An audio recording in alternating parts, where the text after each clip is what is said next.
જીવનનો ભૂતકાળ, વર્તમાનકાળ અને ભવિષ્યકાળ તેમજ ભવિષ્યની ચિંતા પૂજ્ય બ્રહ્મ વિહારી સ્વામી.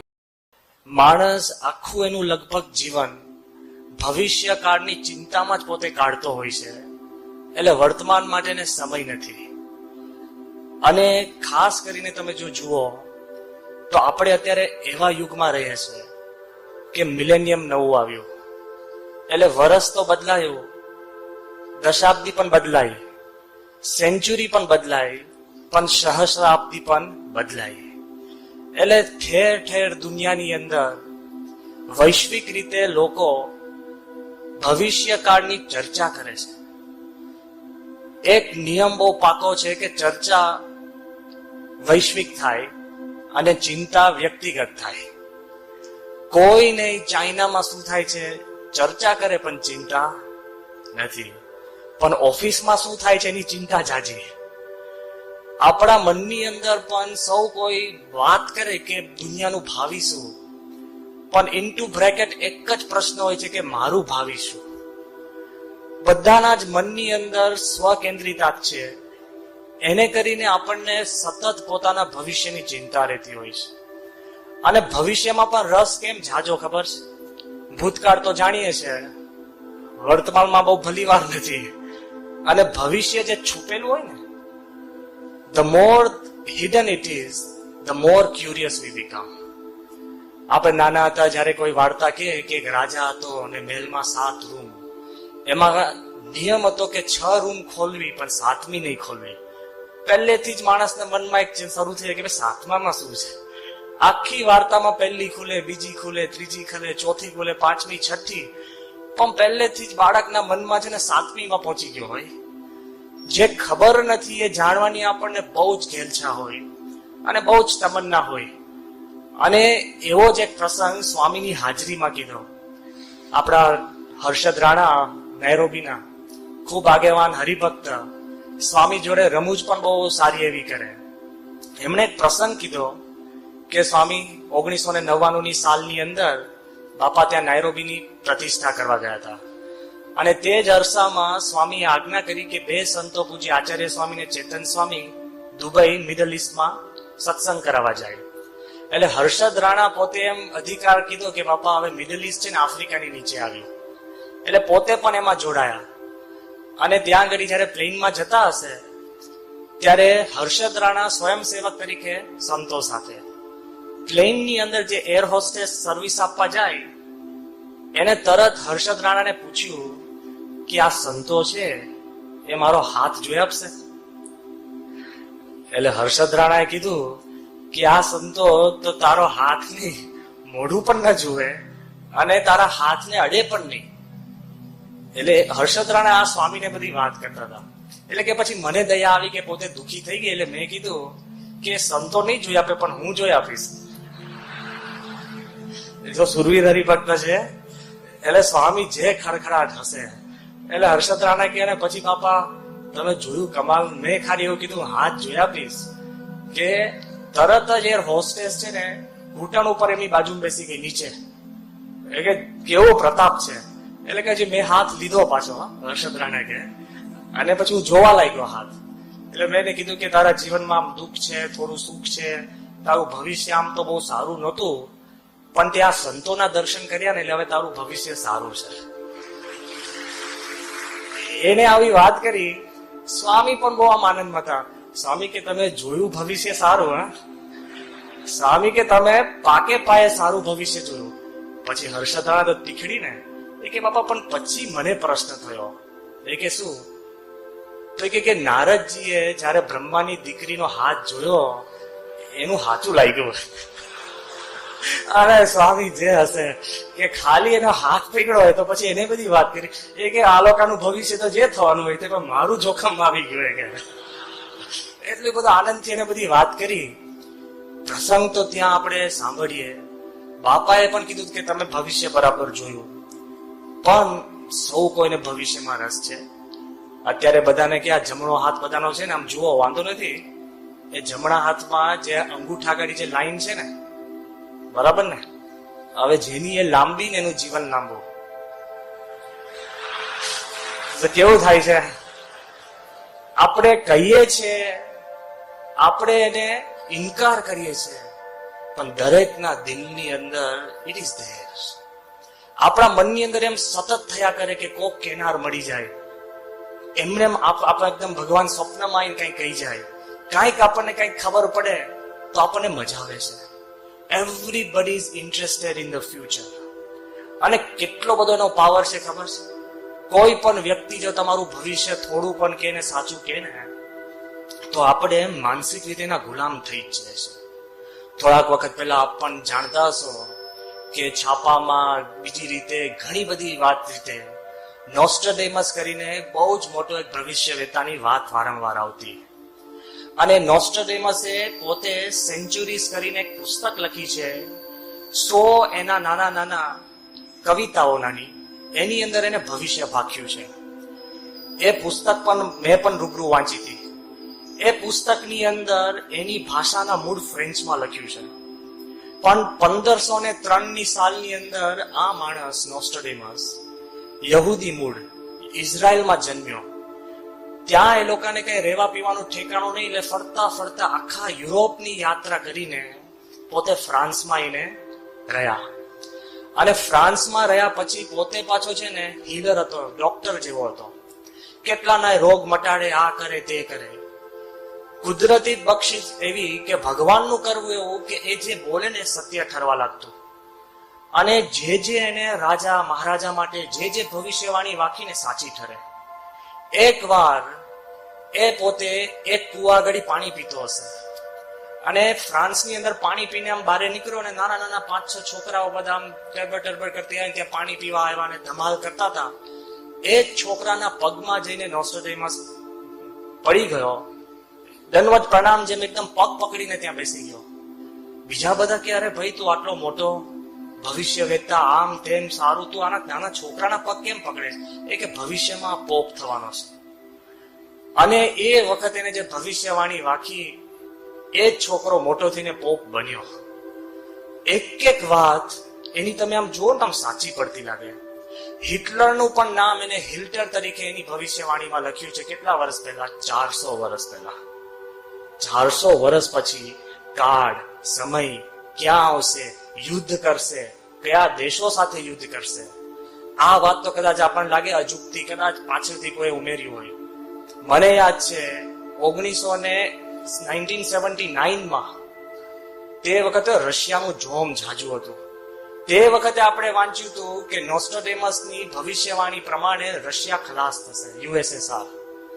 અને આખું યુએસએસઆર છૂટું પડશે, કોમ્યુનિઝમ છૂટું પડશે, અને છેલ્લો દેશ કોમ્યુનિઝમ છોડશે એ ચાઇના રહેશે. અને આપણે આપણી આંખ સામે પાછું જોયું. તે વખતે કલ્પના ના થાય આ છૂટું પડ્યું, બર્લિન વોલ જતી રહી, કેટલા બધું આપણે છૂટું સાચું પડ્યું. પણ આ નોસ્ટ્રેડેમસ નાનામાં નાની એને પ્રિડિક્શન કરી હોય, સારામાં સારી વસ્તુ પણ એ સાચી પડતી એવું લાગે. અમુક ખોટું પણ પડી છે, પણ બીજા ભવિષ્ય વેતા કરતા એનું બધું સાચું પડતું. એ માણસ 1576ની સાલમાં મરી ગયો. એ મરી ગયો પછી તો બસ એની કબર થયા છે ફ્રાન્સની અંદર.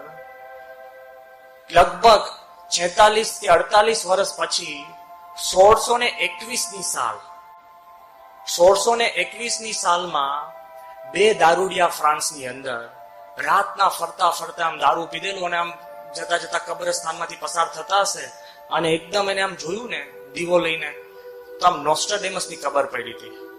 બધાને ખબર કે આ મોટો ભવિષ્ય વેતારે દારૂ પીધેલું, એ અવસ્થામાં આમ ખુશખુશાલ ને આમ ચિચિયારીઓ પાડેલો કે જોયું ભવિષ્ય વેતાનું ઠેકાણું નથી. હા, એમ કરીને કબર એને ખોલી, પેલું કાઢ્યું, કબર ખોદી. અને એ કબર જયારે ખોદી અને એની જે આખું ખોલ્યું કોફિન, તે વખતે એની અંદરથી એક ચિઠ્ઠી નીકળી. શું? નોસ્ટ્રેડેમસે અગાઉ સહી કરેલી ચિઠ્ઠી. એમાં લખ્યું હતું કે મારી કબર 1621ની સાલ 20મી ફેબ્રુઆરીએ ખુલશે. એ જ દિવસ મારો મરી ગયો પછી પણ ભવિષ્યવાણી મૂકી ગયો. એ તો હજુ સાંભળજો. પણ પેલા લોકો આશ્ચર્ય પામી ગયા. પછી લખ્યું હતું કે 2 દારૂડિયા ખોલશે, અને જે 2 ખોલશે એ 2 તે જ દિવસે મરશે. આવી ગયું. 66% કોઈની વાણી સાચી પડે પણ 33% બાકી રહે. 66% પાસ થઈ જાય માણસ. પેલા દારૂડિયા એક સારું 8 દિવસ ખોલી, આપણે 2 દારૂડિયા ખોલે પણ દારૂનો કેફ પાછો જુદો છે ને. એ કે એને શું ખબર, ખલાસ થઈ ગયો છે માણસ, તો એની ખોપડીમાં દારૂ નાખીને એ લોકોએ પીધું. અને એવું કહેવાય છે કે જે વિટનેસ ને બધા હતા તે વખતે એ કે છે કે પછી આ લોકોને કઈક રોગ થયો ને સવાર થાય એ પહેલા લોકો ઉપડી ગયા.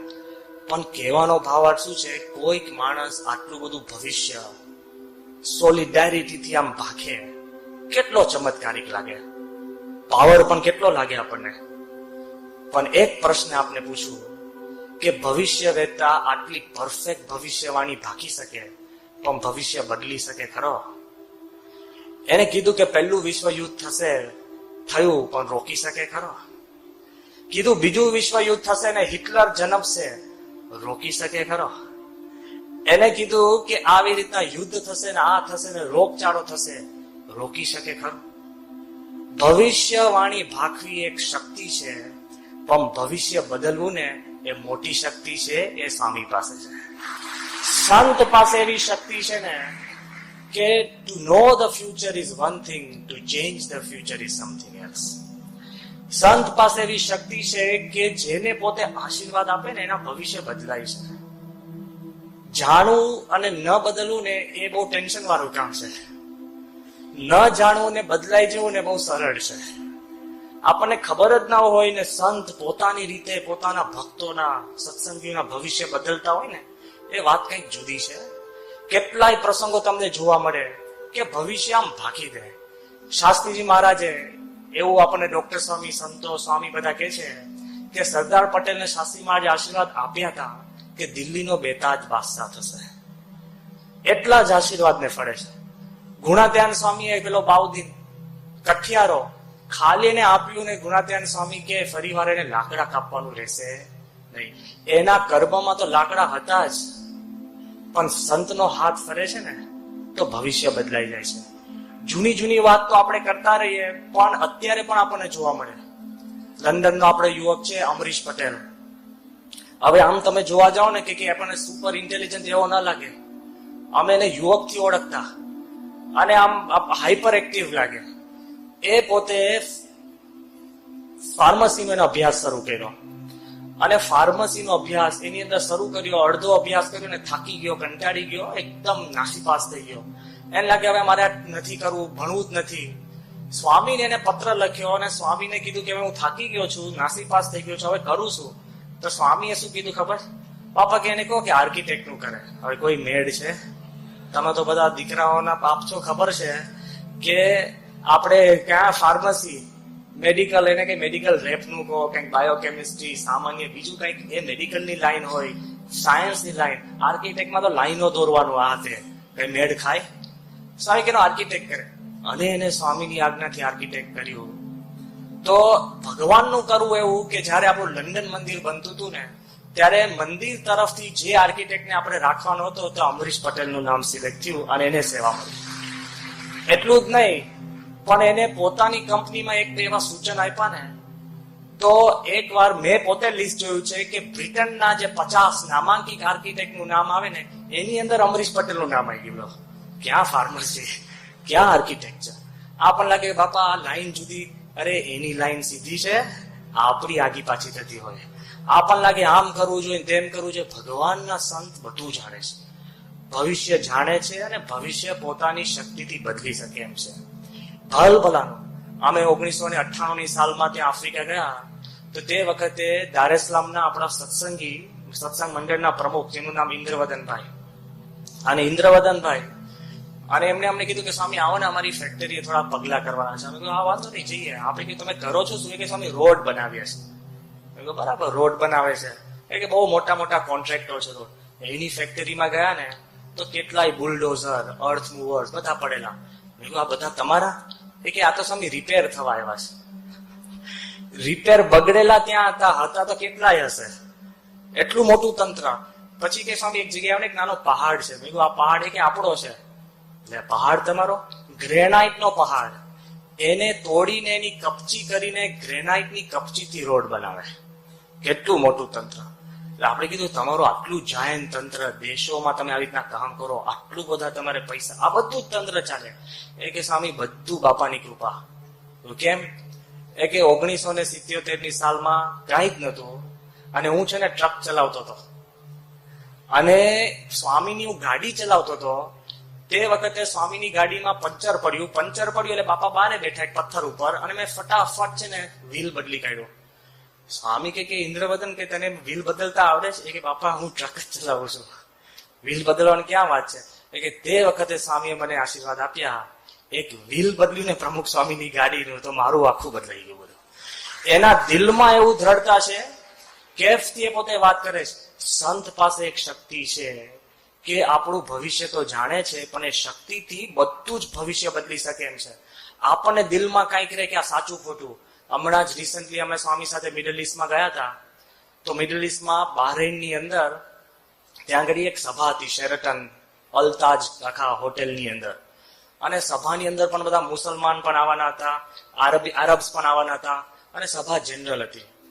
એમાં પહેલી રોમાં એક બહરેઇનનો મુસ્લિમ, કટ્ટર મુસ્લિમ નામાંકિત કવિ કમલ હસન કરીને, એ પોતે એક કવિતા લઈને આવીને ત્યાં બેઠા હશે.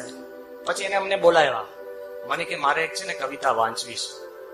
મેં કીધું આ સભામાં હવે કે કોઈ પણ આવીને કવિતા વાંચે કે આપણે તો બધું એને સ્ક્રીનિંગ કરીએ ને. મેં કીધું હવે કવિતા શું છે?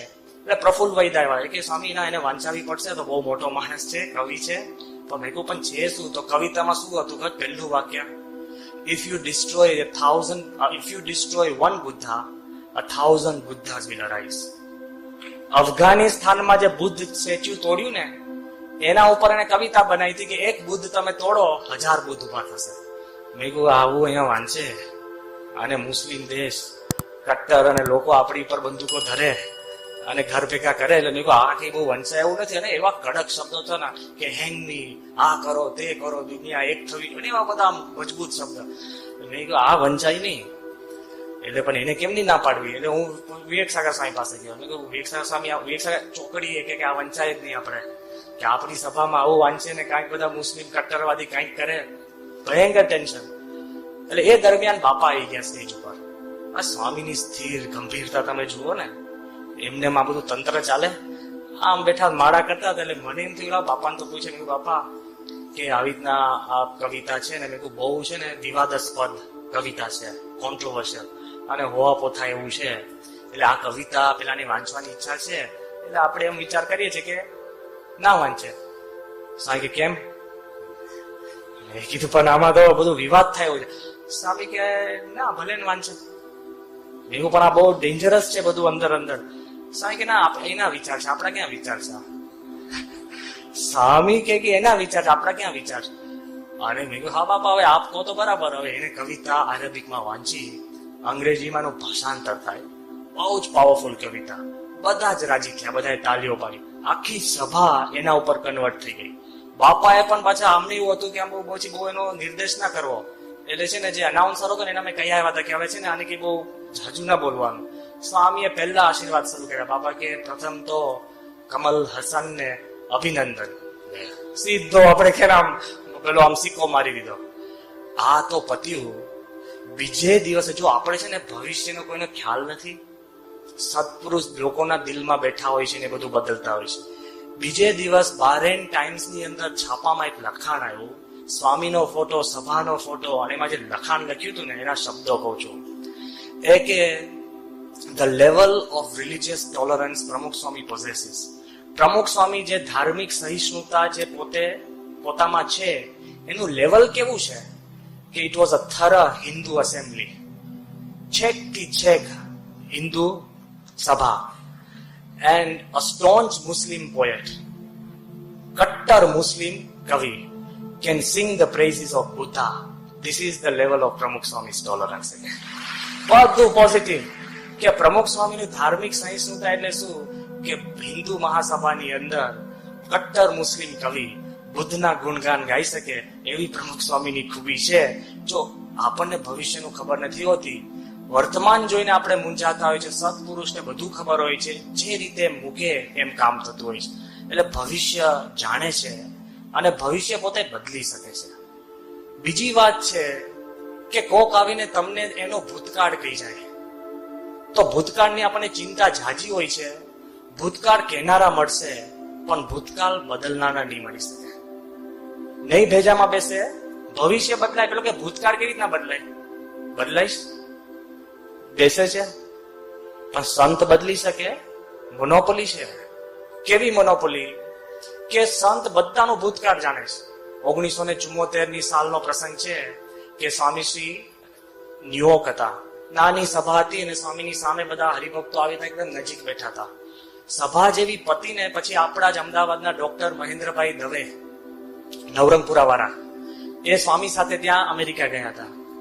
એમની બાજુમાં ડોક્ટર અશ્વિનભાઈ અમેરિકા વાળા બેઠા હતા. સભાપતિ ને બે એકબીજાની બાજુમાં બેઠા. એકબીજાના આમ હસે મળે, કંઈક સભામાં વાત થાય તો આમ પેલા આમ એકબીજાને એક્સચેન્જ કરે ગ્લાન્સ. તરત જ સભાપતિ પછી સ્વામી બોલ્યા, સ્વામી કે તમે બે 14 વર્ષના વનવાસ પછી ભેટો. કે કેમ આમાં 14 વર્ષનો વનવાસ તમે ભેટ્યા કેમ? આ મહેન્દ્રભાઈ પોતે પ્રસંગ કીધેલો. એટલે કે કેમ? એ કે પછી અમે એકબીજાની ઓળખાણ કરીને ત્યારે ખબર પડી કે 14 વર્ષ પહેલા 1960 સાલમાં અમે બે સિવિલ હોસ્પિટલની અંદર મેડિકલ કોલેજમાં એક જ ક્લાસમાં હતા. અમે બે, એ સ્વામીને ખબર પણ અમે બે ભૂલી ગયા હતા. સંતને કેવું છે કે 14 વર્ષ પહેલાની વાત સ્વામી એને કહી શકે, જો બધું જાણે છે. કહેતા નથી પણ જ્યારે ટાણું આવે ત્યારે સત્પુરુષ કહેતા હોય છે. જો ભૂતકાળ જાણે છે પણ એનામાં એક શક્તિ છે કે ભૂતકાળમાં આપણે ગમે તેટલા પાપ કર્યા હોય ને એ ભૂસી શકે. કોઈ સિસ્ટમ આ દુનિયામાં નથી, કોઈ સિસ્ટમ નથી કેન ઇરેઝ યોર ગિલ્ટ. બધા જજ બેઠા હોય, આ બધા બેઠા હોય, એ ન્યાય આપી શકે પણ દિલમાંથી સાફ ના કરી શકે. 1995 સાલમાં, આ તો સાચો પ્રસંગ છે, લંડન મંદિર પત્યું પછી કેટલાય માણસો બહારથી સામાન્ય રીતે સ્વામીના દર્શન કરવા આવે અને સ્વામી ત્યાં રૂમમાં બેઠા હશે અને એમાં બધી લાઈન થઈ હશે બધા હરિભક્તોની. એમાં એક છોકરો, તમને ખબર પડે ભલે ઇન્ડિયન છે પણ એને કોઈ ઇન્ડિયન સંસ્કાર નથી, આમ થોડાક દરવાજા ને પાછો જતો રહે, દરવાજા ને જતો રહે. પછી અમને લાગ્યું કે આ બધું ડિસ્ટર્બ કરે છે, એના કરતા પૂછીએ ભાઈ શું કામ છે. એટલે છોકરાને યુવાન હતો, એને આપણે જઈને કીધું કે યુ ગોટ એની પ્રોબ્લેમ? એ કે yes I want to meet him, કે મારે સ્વામીને મળવું છે. કેમ? તો કે આઈ હેડ મર્ડર્ડ માય વાઇફ. એ કે મેં મારું વાઇફનું ખૂન કર્યું હતું. મેં કહ્યું મરી ગયા ને? આ તો આપણે મોટો કેસ લઈને આવ્યો છે. મેં કહ્યું આને રાહ ના જોડાવાય. એટલે મેં કીધું કે ઉભા રહો એક મિનિટ. એટલે એકદમ સ્વામીને કીધું તો બાપા કે એને લાવી દો બિચારાને પહેલા. એટલે પહેલા આવીને બેઠા. બીજા હરિભક્તો લાઈનમાં બારે ઉભા રહ્યા એટલે એને કીધું કે સ્વામીને કીધું, સ્વામી કે શું પ્રશ્ન છે? અંગ્રેજીમાં જ બોલે કે મેં મારી પત્નીનું ખૂન કર્યું હતું. સ્વામી હેપતાઈ ગયા. સ્વામી કે તો પછી તું અહીંયા બારે શું કરે છે? એ કે ના કે હું જેલમાં જઈ આવ્યો પણ મને માફ કરી દીધો. તો સ્વામી કે અત્યારે તું રહે છે ક્યાં? એ કે મારા સસરાને ત્યાં. વિચાર તો કરો, આપણને બેસે એવું નથી. એનું નામ જીતેશ જીટોડિયા. એ કે સસરાને ત્યાં રહું છું. હવે કઈ બેસે એવું છે? એની દીકરી ઉપડી ગઈ હોય ને એને ત્યાં પેલા રાખે. તો સ્વામી કે આ બધું કેમ એમ? એ કે સ્વામી કે મેં વેગમાં, એનોય વાંક હતો, આ તો એમાં ઝપાઝપીમાં એ ઉપડી ગઈ. પણ મને મારા સાસુ સસરાએ માફ કરી દીધા છે, કે મને ખુદ ગવર્મેન્ટે માફ કરી દીધો કે આ ઇન્ટેન્શનલ નહોતું, અને મને બધા સગા સંબંધીઓ માફ કરી દીધો. પણ આઈ કેનોટ ફોરગીવ માયસેલ્ફ. હું મારી જાતને માફ નથી કરી શકતો. પછી એને પગ ઊંચો કર્યો, કેટલી વાર એના પગ તૂટી ગયા તેની નિશાનીઓ. એ કે હું મારી જાતને દુઃખ દેવા માટે રેલવે ટ્રેક ઉપર જઈને સામેથી બ્રિજ ઉપરથી પડું, પગ તૂટે ને એટલે મને લાગે કે મને કંઈક મારી પનિશમેન્ટ છે, શિક્ષા થાય છે. કાળિયાઓનું ટોળું જતા હોય ને અને એને કાળિયાઓને ખીચવે એટલે કાળિયાઓ મારે. કાળિયાઓ તો એમને મારે, ન ખીચવો ને તોય ઠપકારે. તો કે જતા હું જાણી જોઈને એને ખીચવું તો એ મને મારે. એટલે મને એમ થાય કે મારી પત્નીને મેં આવું કર્યું છે તો એમાંથી હું મુક્ત થાવ. બધા એને માફ કરી દીધો તો પોતે પોતાને માફ ન કરે. અને સ્વામીએ જે દિલથી એને આશીર્વાદ આપ્યા, જો ન્યાયની રીતે માફ, સમાજની રીતે માફ, મા બાપે માફ કરી દીધો બધાએ. પણ જે ભૂતકાળ બદલવું ને બહુ અઘરી વાત છે. સ્વામીએ પ્રેમથી એને વર્તમાન ધરીને સ્વામી કે છે કે સ્વામી કે તને જો સરકારે માફ કર્યો, સગા સંબંધી બધાએ માફ કર્યો, સ્વામી કે હવે ભગવાન વતી હું તને માફ કરું, તું દિલમાં કઈ રાખતો નહીં. કેટલા પ્રેમથી સ્વામીએ વાત કરી. હવે he still comes. દિલમાં એને અત્યારે શાંતિ હશે. જો સંત છે ને ભૂતકાળ ભૂસી શકે છે. અરે આ વાત તો જવા દો, સાચો કોઈ ખૂની હોય ને, કે સાચો ખૂની હોય અને ખૂન કરીને જેલમાં જઈ આવ્યો 20 વર્ષ જન્મથી, અને ઓફિશિયલી ગવર્મેન્ટ ન્યાયતંત્રએ પણ કીધું કે બસ હવે રિટર્ન ટુ નોર્મલ, તો એ તમારે ત્યાં રહેવા હોય ને તો બધા શું કે ખબર છે, જોજે ધ્યાન રાખજે ખૂની છે. નથી માફ કરી શકતા, એ પોતે નથી ભૂલી શકતો. સંત પાસે એવી શક્તિ છે કે ભૂતકાળ સાફ કરી દે છે. નીકર કોઈ દિવસ વાલીઓ લૂંટારી વાલ્મીકી થઈ શકે? જોબન પગી આદર્શ ભક્ત થઈ શકે? જો એ બધાનું ભૂતકાળ સત્પુરુષ સંત ને ભગવાન માફ કરતા હોય, આપણી પાસે એવા સંત પ્રાપ્ત થયા છે કે આપણું બધું જ ભૂતકાળ માફ કરી દે છે, જો આપણે કહીએ તો. અને વર્તમાનમાં તો પ્રમુખ સ્વામી સિવાય જેવો કોઈ પાવરફુલ મળશે જ નહીં. એકદમ સજાગ, પોતે બેઠા હોય ને એક નજર ફેરવે ને આખી સભાનો ખ્યાલ આવી જાય, એક એકના દિલની વાત આવી જાય. 3 વસ્તુ પોતે લિંક કરી શકતા હોય. લંડનમાં અમેરિકામાં 1991 સાલનો પ્રસંગ. ઓરુ બોસ કરીને એક આર્કિટેક્ટ, બહુ જ સારો આર્કિટેક્ટ, અને પોતે ઓર્લેન્ડો એરપોર્ટ ડિઝાઇન કરનાર, કોઈ દિવસ ઇન્ડિયનના ફંક્શનમાં આવે તેને ના જ પાડતી નથી. પણ બહુ બધા એને કીધું, આપણા ઉત્સવમાં ત્યાં આવ્યો, બહુ રાજી થઈ ગયો. બાપાને પણ બહુ એને વખાણ કરીને કીધું કે સ્વામી બહુ જ મને અંતરમાં સંતોષ થયો છે કે આટલું બધું તમે સારું કામ કરો છો. સભામાં જયારે આવ્યા ને, જોજો સ્વામીને કેવું, સભામાં તમે 1-2 વાર બદલ ફેર ને આમ કહો ને બહુ મજા ના આવે. પેલા ઉપર બેઠા હતા, પછી બધા નીચે લઈ ગયા. એમાં પછી રામચરણ સ્વામી આવ્યા કે બાપા એક ફોટો પાડ લે. બધા પાછા ઉભા થયા અને ફોટો પાડ્યો. એવામાં સ્વામી થોડુંક બેઠા ને સ્વામીએ તરત કીધું, સ્વામી કે સાહેબના કેમેરામાં ફોટો પડાવો છો? કોઈ દિવસ સ્વામી કે. અને પેલાના પાસે એક કેમેરો હતો, એટલે આપણે કે બાપા હવે ક્યાં હવે લાંબુ કરવું. સ્વામી કે ના, સાહેબને પૂછી લો, સાહેબના કેમેરામાં ફોટો પડાવો છે. એટલે પછી ફરીવાર રામચરણ સ્વામીને બોલાવ્યા. પેલાના કેમેરામાં ફોટો પાડ્યો એનો ને સ્વામીનો. સભા ચાલુ, ઉભા થઈને પાછો. પછી સ્વામી જેવા બેઠા ને એટલે સ્વામીએ પોતાના પગની નીચે પુષ્પ પડ્યું, તો નીચે પડીને પુષ્પ લઈને કેમેરા ઉપર આપ્યું. અને સ્વામી કે લો હવે સાહેબને આપો. આટલું જ ચરિત્ર હતું, બસ પતી ગયું. સભાપતિને એ પછી આપણને હરિભક્તો કહેવાય કે સ્વામી બહુ જ મોટો આમ સમાજ થયો, સારું થઈ ગયું, શાંતિ થઈ ગઈ. આપણે કે શું થયું? એ કે આ ઓરુ બોઝની જે પત્ની છે ને, અમેરિકન, બહુ ફેમસ અમેરિકાની ફોટોગ્રાફર છે, અને એને જયારે સભામાં બેસવા આવી ત્યારે ઘણી બધી બાઈઓ એને ચઢવી, કારણ કે એ બહુ પાછી આઉટસ્પોકન બાઈ છે. એ કે કેવું કહેવાય કે તારે 50મી રોમાં બેસવાનું, તારા ધણીનું સન્માન થયું, તારે ભેગું બેસવું જોઈએ, આવી સભામાં તારે આવું જ ન જોઈએ, આમ તેમ કોક બીજી હોય ને બાઈઓ એને ચડવતા હશે. એ દરમિયાન એના કેમેરા, સ્વામીનું પુષ્પ લઈને એનો કેમેરો કોઈ પાછળ આપવા આવ્યું યુવક. એને આ પુષ્પ મળ્યું ને એને પૂછ્યું, ત્યારે એને કીધું કે આ તો પ્રમુખ સ્વામી આ પુષ્પ કેમેરા ઉપર મૂક્યું છે, પુષ્પ તને મળ્યું. ત્યારે પેલી અમેરિકન બાઈ શું બોલી ખબર છે? એ કે મારી આગળ સેંકડો પુરુષો બેઠા છે, કોઈને પુષ્પ મળ્યું? એ કે મને મળ્યું, મને શાંતિ છે. વિચાર કરજો. આ તો આપણને સભા પત્યા પછી ખબર પડે, સત્પુરુષ છે ને ખૂણે ખાંચરે કોઈ પણ વ્યક્તિ બેઠી હોય ને એના મનનું જાણે છે, વર્તમાનમાં બધું જ જાણે છે. એટલી બધી એની પાસે શક્તિ છે. ભૂત, વર્તમાન અને ભવિષ્ય, નાનામાં નાની વાત હોય ને સંત જાણે છે. અને 3 વસ્તુ પોતાના હરિભક્તનું પોતે સાચવી રાખે છે.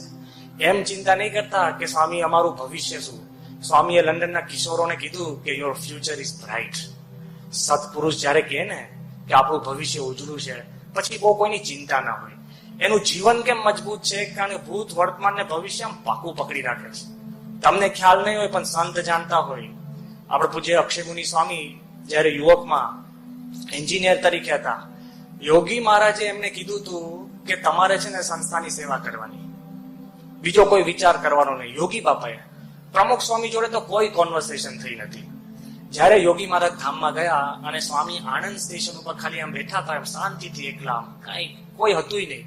સ્વામીએ તરત એમને બોલાવ્યા, અને સ્વામી અને યોગી મહારાજ તો ક્યાં કોન્વર્સેશન કરીશ. સ્વામીએ તરત કીધું કે અમેરિકા જવું છે, કઈક એમના મનમાં છે. ત્યારે અક્ષયમુનિ સ્વામી બોલ્યા ને, એ કે ના. તો સ્વામી કે યોગી મહારાજને કીધું તું ને એમ યોગી મહારાજને રાજી કરજો. લે, કોણ એમને કહેવા ગયું કે યોગી મહારાજ જોડે વાત થઈ. અને પછી યોગી સ્વામીએ કીધું કે જેમ યોગી મહારાજ આપને રાજી રાખતા, અમે પણ રાજી રાખશું. હવે ભૂતકાળ જાણે. આ તો નાની કોન્વર્સેશન કહું છું, આપણા બધાનું આવું હશે. નાની કોન્વર્સેશન તમે યોગી મહારાજ જોડે કરી હોય કે મનમાં કરી હોય, ભગવાનને સંત જાણે છે. છેક સુધી આપણને સાચવવાની ગેરંટી આપી છે. આવી બ્લેન્કેટ ઇન્સ્યોરન્સ તો કોઈ ના આપે. તમે ભલે ભાંગતોડ કરીને આવો, બધું ભરપી દે. ભલે કઈ તકલીફ કરીને આવો, બ્લેન્કેટ ઇન્સ્યોરન્સ કહેવાય. છેક ભૂત, વર્તમાન ને ભવિષ્યનું. અને સ્વામીની સચોટતા કેવી કે જે જવાબ આપે છે ને એકદમ પોતાના હરિભક્તોના હિત માટે છે.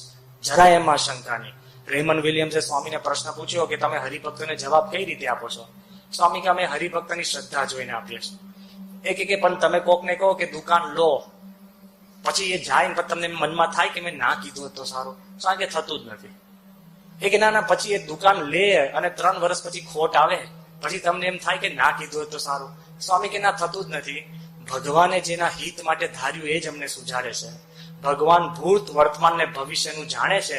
અમને કોઈ દિવસ શંકા થતી જ નથી. કેટલી બધી સ્ટ્રેન્થ! ભૂત, વર્તમાન ને ભવિષ્ય પરફેક્ટ જોતા હોય ને તો જ સંત આપણે આવી રીતના આપણને જવાબ આપી શકે. અંતરમાં રંચ નહીં. દુનિયામાં કોઈ લઈ આવો જેને શંકા ન થતી હોય, રંચ ન હોય. બધાને પોતાના માટે તો રંચ હોય જ. તમે સવારના ઉઠીને મિરરમાં જો ને પછી આમ જો કે આમ બધું આમ નાક નથી બરાબર, કાન નથી, વાળ ખરી, કાંઈક ને કાંઈક રે રંચ. પોતામાં, પોતાના વિચારમાં, પોતાની સિદ્ધિઓમાં સત્પુરુષને કાંઈ નથી. પણ આપને પછી એક પ્રશ્ન થાય, સામાન્ય પ્રશ્ન, કે જો સ્વામી ભૂત, વર્તમાન ને ભવિષ્ય જાણે તો સારું, આપણું ભવિષ્ય કેમ કહેતા નથી? આમ રે ખારું કહી દીધું તો સારું ને, કે મને આમ થોડીક ટકોર કરી દીધી હોય કે તમારો દીકરો ડોક્ટર થવાનો જ નથી, તો લપ ના કરે ને, કેટલી બધી શાંતિ થઈ જાય. તો એવું નથી. સત્પુરુષ જે હિતની વાત હોય ને તો કરે, અને જે કહેવાથી અહિત થતું હોય ને તો નથી કરતા. એમને મૂંઝવણ થાય. એક પ્રસંગ મેં વાંચ્યો હતો કે બીજું વિશ્વયુદ્ધ પત્યું પછી ન્યુઝીલેન્ડની અંદર ઇંગ્લેન્ડનું એરબેઝ હતું. એમાં કેપ્ટન ડ્યુઈ અને લ્યુટેનન્ટ ગોડાર્ડ કરીને ત્યાં લોકો પાર્ટી કરતા હતા. વિશ્વયુદ્ધ પતી ગયું પછી તો જાપાનની અંદર ટોક્યોમાં પણ બ્રિટિશ બેઝ થઈ ગયું હતું. એટલે એ લોકો છેલ્લી પાર્ટી કરતા હતા કે હવે આપણે બધા વિખરાઈ જઈએ ન્યુઝીલેન્ડમાં. એવામાં પાર્ટી છે ને કેપ્ટન ગોડાર્ડે આપી હશે. એમાં લ્યુટેનન્ટ ડ્યુઈ આમ થઈને આમ બેઠો હશે ને વાતચીત કરતી હશે ને એમાં કોકની જોડે ચર્ચા કરતો હશે. ઓહો, એ કે આઈ થિંક કે કેપ્ટન ગોડાર્ડ ઇઝ ડેડ. એટલે પેલો બાજુ કે કેપ્ટન ગોડાર્ડ ની તો પાર્ટી છે યાર, કેપ્ટન ગોડાર્ડ ડેડ કેવી રીતના હોય? એ કે ના ના માફ કરજો, આ તો ખાલી મને એક સ્વપ્ન આવ્યું હતું. એટલે તરત પોતે કેપ્ટન ગોડાર્ડ આવી ગયો. એ કે ભાઈ સ્વપ્ન આવ્યું, તું કહેતો ખરો? કે ના ના સાહેબ સ્વપ્ન હતું, બહુ ચિંતા નહીં કરતા. એ કે ના ના પણ તું કહેતો ખરો? એ કે એવું મને સ્વપ્ન આવ્યું કે તમે છે ને DC-10 પ્લેન ની અંદર તમે ઉડતા હતા. એટલે પેલાને ટેન્શન શરૂ, કારણ કે આવતી જ કાલે છે ને DC-10 પ્લેન લઈને જવાનો હતો. હવે સાંભળો, એ કે ના પણ સાહેબ સ્વપ્ન, એ કે તું કહેતો ખરો? પણ એ કે તમે પ્લેન ઉડાડતા હતા, એ પ્લેન છે ને પછી તમે કઈક છે ને ટોક્યો તરફ લઈ જતા હતા. પેલો પોતે ટોક્યો જ જવાનો હતો. એ કે હા તું વાત તો કર, એને કીધું નતું પેલા ને. એ કે સાહેબ પછી પ્લેન છે ને તમારે બહુ વાદળા અને વાવાઝોડું આવ્યું એટલે તમે પ્લેન વાદળાની ઉપર લઈ ગયા અને પછી તમે નીચે લાવી જ ન શકો, કારણ કે એમાં આઈસિકલ્સ ફ્રીઝ થાય, પ્લેનને ઇમ્બેલેન્સ થાય. એટલે તમે બહુ ટ્રાય કર્યો, પણ પછી છેવટે એક ટાપુ હતો અને ટાપુની અંદર પ્લેન ક્રેશ થયું. એવું સ્વપ્ન હતું સાહેબ, બહુ ચિંતા કરવા જેવું નથી. એ કે બરાબર, પણ એ કે પ્લેનમાં કોઈ ભેગું હતું મારી જોડે? એ કે હા, કે બે છે ને બ્રિટિશ, એક બ્રિટિશ પુરુષ ને એક બ્રિટિશ બાઈ, એ બે તમારા પ્લેનમાં હતા. પેલાને શાંત થઈ ગઈ. આવતીકાલે સવારના એ પોતે પ્લેન લઈને જવાનો હતો અને એ પ્લેનની અંદર છે ને એકલો જ જવાનો હતો, કોઈ હતું નહીં. હજુ પાર્ટી પતીને પહેલા એક બ્રિટિશ ન્યૂઝપેપર રિપોર્ટર આવ્યો. એ કે સાહેબ, એ કે હા. એ કે તમે કઈ ટોક્યો જાઓ છો? એ કે હા. એ કે મારે કોન્ફરન્સમાં આવવું પડે એમ છે, હું આવી જાઉં ભેગો? પેલો કે તારી નેશનાલિટી? એ કે બ્રિટિશ. એ કે મરી ગયો ને. પછી તો એ કે વાંધો નહીં, એક પુરુષ છે, બહુ ચિંતા નથી. આ સત્ય હકીકત કહું છું. પ્રસંગ સુવા ગયો ને તો રાતના પેલા રિપોર્ટરને ફોન કર્યો કે સાહેબ કે કહેવાનું રહી ગયું. કે શું? એ કે મારી જોડે છે ને એક બાઈ આવશે ભેગી. એટલે કે પણ એ કઈ છે? ફ્રેન્ચ. કે ના બ્રિટિશ. એ કે મરી ગયો. હવે તો ટેન્શન શરૂ થઈ ગયું. બપોરે જવાની બદલે સવારના 6 વાગે પ્લેન ઉપાડ્યું અને 3 જણા, 2 બ્રિટિશ ને એક પોતે પ્લેન લઈને ઉપર જાય. પેલાના સ્વપ્ન પ્રમાણે જ વાવાઝોડું આવ્યું, ઉપર ગયું પ્લેન, ઉતરી ના શકે નીચે. અને એટલું બધું એને ટેન્શન. એ કે ગમે તેમ કરીને રાત પડે પહેલા આપણે છે ને પ્લેન કઈક ઉતારવું તો પડશે જ. પેલો કે દૂર પેલો કે તેને દૂરબીન આપ્યું, તું જો નીચે કોઈક જગ્યા છે, કોઈક દેશ દેખાય, એ કે દૂર એક ટાપુ દેખાય છે, કે ટાપુની વાત નહીં કરતો, બીજું ગમે તે કે પણ ટાપુની વાત ના કર. એ સાહેબ જો આ ટાપુ પર લેન્ડ ન થઈએ ને તો તમારે ફ્યુલ ખલાસ થઈ જશે ને પાણીમાં જઈશું. એ કે ભગવાનને યાદ કરીને એને છેવટે ટાપુ પર લેન્ડિંગ કર્યું ને પ્લેન ક્રેશ થયું, બધા બચી ગયા. એટલે પેલા બધાને કોંગ્રેચ્યુલેટ કરવા મળે કે ઓહ સાહેબ બચી ગયા. એને શું પ્રશ્ન પૂછ્યો કે બસ એ કે હું જીવું છું કેમ? એને ટેન્શન થયું કે હું જીવું છું કેમ, સ્વપ્ન પ્રમાણે તો મરી જવો જોઈએ ને.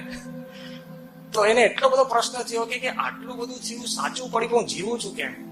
એટલે એને પેલા માણસને શોધ્યો ડ્યુઈને, એને પત્ર લખ્યો કે તે જેમ ભવિષ્ય જેમ ભાગ્યું તું સ્વપ્ન પ્રમાણે થયું, પણ હું જીવું છું. એટલે કે સાહેબ મારે કહેવાનું રહી ગયું હતું કે મેં ક્રેશ સુધી સ્વપ્ન જોયું પણ તમારી મરેલી લાશ નથી જોઈ. તારા બોલવું જોઈએ ને, આટલું બધું ટેન્શન મારી નાખ્યો, અડધો તો પ્લેનમાં મરી ગયો. કે આટલું બધું તે મને હેરાન કર્યો. જો કેવું છે, અડધું ભવિષ્ય ખબર પડે ને તો હેરાન થઈ જાવ. અત્યારે સ્વામી તમને કે તમને ગાડીમાં એક્સિડન્ટ થવાનો છે તો આખી જિંદગી પગે ચાલતો થઈ જાવ ને, એના કરતા 60 વર્ષે એક્સિડન્ટ થાય ને એક પગ તૂટે સારું છે. હા, 60 વર્ષ સુધી તો ગાડીમાં ભરો. સ્વામી કે તું ધંધો કરીશ ને તો ખોટ જશે, તો કોઈ દિવસ ધંધો કરો.